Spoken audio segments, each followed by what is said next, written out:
lingi ay mong tupad ing nakumusta man karon, hugaw o limpyo na kay si Kristo mihatag og sukdanan sa pagtan-aw sa paghukom kung hugaw batang tinuod o limpyo. Ang mga Pariseo nagsigig tan-aw sa gawas sa tao ug anha sila mohukom kung hugaw ba og limpyo ang maong tao o maong butang. Pero si Kristo adto mo tan-aw sa sulod sa tao or sa butang. Pareha ng tasa ba? Tasa. Moinom ka, limpyo kay siya gawas. Pero inig-ana nimo ang imong imnon na ay naglutaw-lutaw nga langaw. Zaman, nagkupo-kupo pag yun, mudayon ka og inom. Pareha ning chalice kaning pare, maubta ng tabunan ginang chalice na ginay tabon na kanang gitawag og pal, kay anytime sawom na dihang langaw. O niya, di man na mabantayan, inig anak na mo usahay, nanang langaw, naningkamot o kanang naningkamot o kanang ikyas ba? Ako anak usahay, maatla na, iyarok na kong litso. Kahugaw. Di ba? So, dili makatabang ang kalimpyo sa gawas, basta ang sulod na sudlan o hugaw. Mao na ang kasing-kasing sa tao, mao'y concern ni Kristo.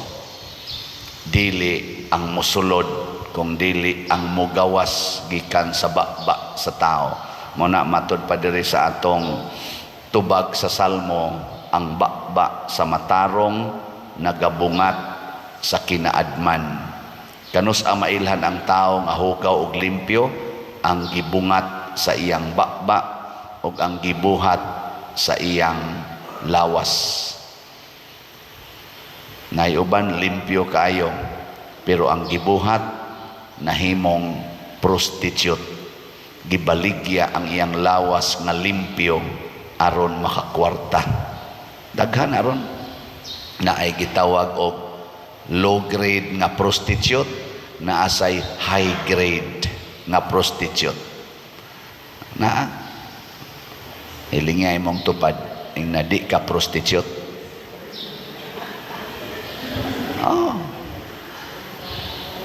Unsa man ang prostitute, gigamit ang lawas aron mangwarta.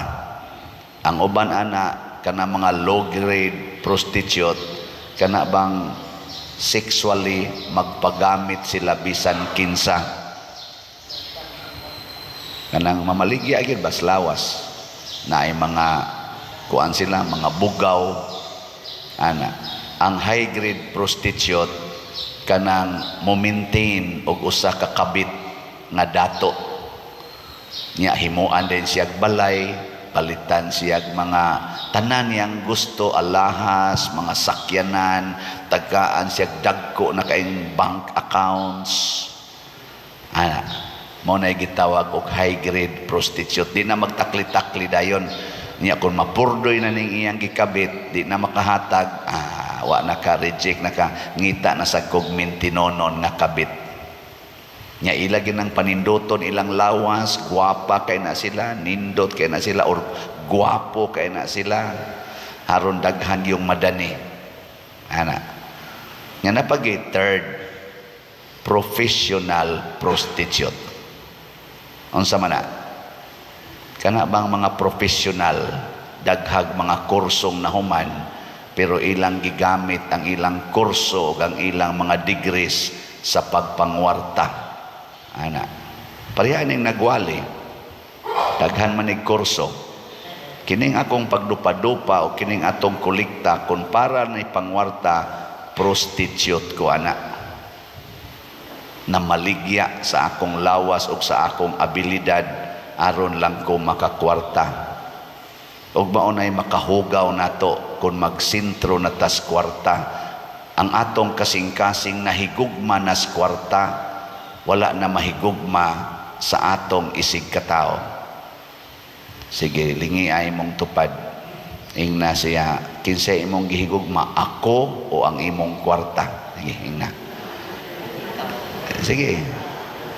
Nya mo ingon gani siya nga, simpre ang akong kwarta, professional prostitute ka. Ngayon ba, manguhag daghang ay mga degrees, nya manindot kay mga eskwelahan, kanang yung mga mahalon, mga Harvard, mga unsa pa na diya. Aron lang yun, dako sila og selling value or price nila. Inigtrabaho na nila.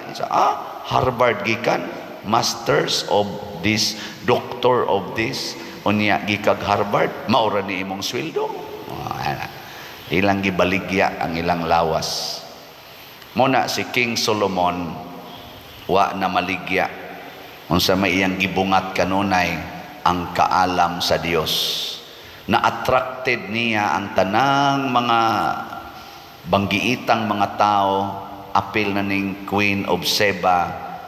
Iyang giswayan si Solomon paghatag og daghan kayong mga problema nga iyang pangayuan og opinion, nasulbad gyud tanan ni King Solomon. Nya unsa may nahitabo sa dihang gasigi siya og pakita sa iyang wisdom gikas Ginoo, iyang gitransmit ngadto sa mga tao, midaghan ang iyang bahandi sa kalipay god sa Queen of Sheba. Iyang gihatagan si Solomon og bulawan nga pila to ka tunilada nga wa pagyoy nakahatag aning bahandia ngadto ni Solomon. Ingon ani kadaghan tungod tos iyang kalipay. Mabitan na kanang mo advice din ko aning mga nagtrabaho ba. Ako ni agi masag ko pagkatrabahante sa una, empleyado man pud ko diha sa bangko, mga almost 8 years nya diha ko sa Land Bank, nya diri sa Fairmart sa una Cebu, mga 4 months ako, 3 months kapin. Na hinumduman gid nako nga dili gyud ko particular sa sweldo. Ang particular nako ang akong pagtrabaho. Muna usay makasab-an ko, okay ra. Wa ko'y kwarta, maglakaw na lang ko usahay. Wa na ko'y ikapalit tambal sa akong mga masakiton, paralyze akong papa, paralyze akong maguwang, okay ra. Pa-overtime mon kog maayo, way bayad, okay ra. Ana. Iligya imong tupad. Ang naunsay imong mas importante, trabaho o sweldo?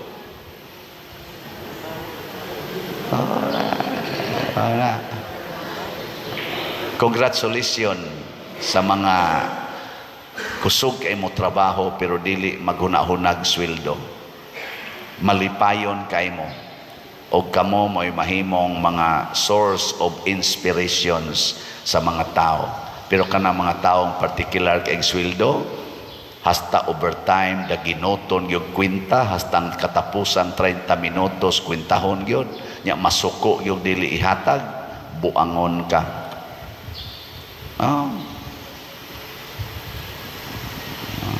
Tutok-tutok pa mo niya. Mao na siya.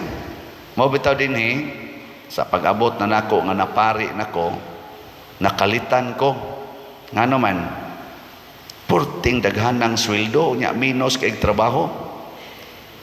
Siyang ganing barog-barog lang ta, dupa-dupa gamay, human kolekta dayon. Nakalitan ko ba? Pertig yung daghanang sweldo. Naku, uy, kadaghan ani, sobra man ni kaayo. Ako dayong gipangutan ng Ginoo. Lord, unsaon man ipanghatag na sawa makadupa-dupa. Saway mga sweldo. Hantod karon sige kog hatag. Di ba? Yan sa may akong gibati, wa gyud stress.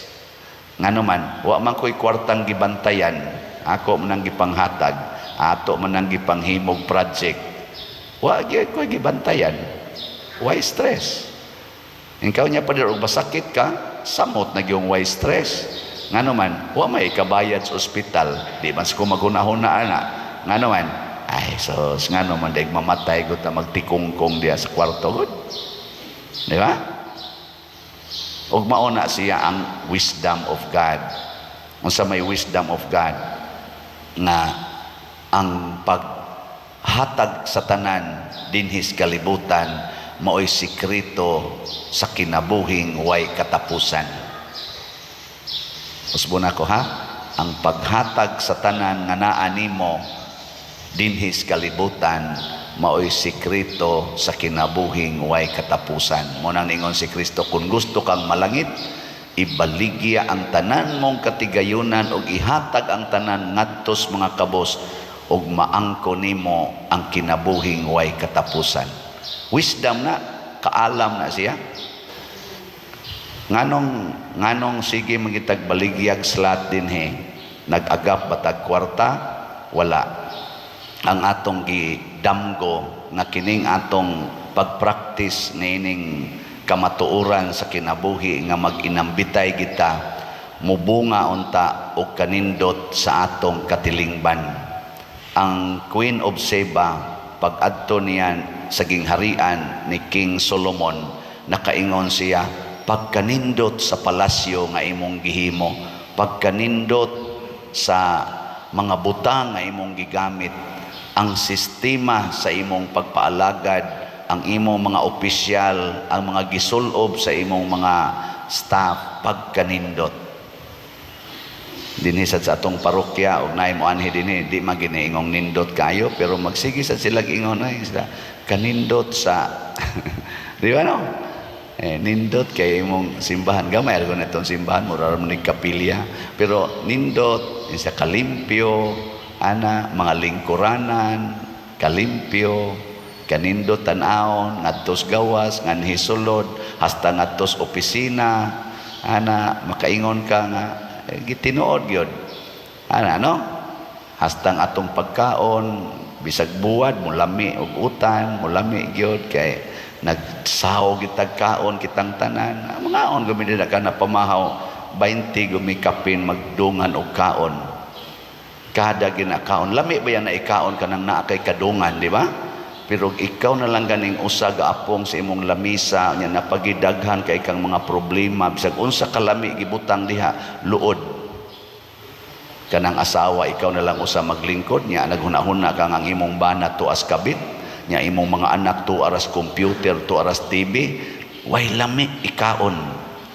pero magdungan mo diha wa mo kapalit og cellphone wa mo kapalit og laptop porti pag yung buslutunas inyong balay pero gadungan mo kaon inyo ng putol-putulo ng naang tinapanan or kanang naang lawlaw nga kana ganing tinabal imo ng putol-putulon bahin-bahinon ano suwa anang utan og mais nya naa mong tanan nangasabong diring ubang mga mumho sa imong anak ngari dapay gaagas ang sipon ngari padong kaon ngadto pagkanindot nindot talaga na yung mga waypurol nangaon na nagalibot mo diha nindot kayong kaon mag-inilugay man to nang os buwad sos kusi-kusi ana hasta kung katapusang mata supsupon paguna, pero daghan kay gipanglabay mga adobo mga hamonada nga panos na lang wa ginihilabot kay luod ikaon niining lamisa nga lonely kayo kay wa maghigugmaay kay ang mga naong o ang mga lawas ray nindot pero ang kasing-kasing dunot. Hindi katapos ang lingi imong tupad ing na nindoto na nato atong kasing-kasing ha ing na nindoto na nato di ba maglinimpyuhay na ta ug unsa may makalimpyo ani ang gugma ragyod nga Dios nun. Kana bang way pili nga paghigugma? Kana bang paghigugma nga anda mo antos? Kana bang paghigugma nga nakasintro sa tao? Wa makasintro sa kwarta o butang. Kana bang paghigugma nga nakasintro sa kaluwasan sa kalag, dili lang sa katagbawan sa lawas? Mao nay gugmang Dios nun. O kung ato ng praktison, nindot kayo ang kinabuhi. Manindog ng takatong nahigugma.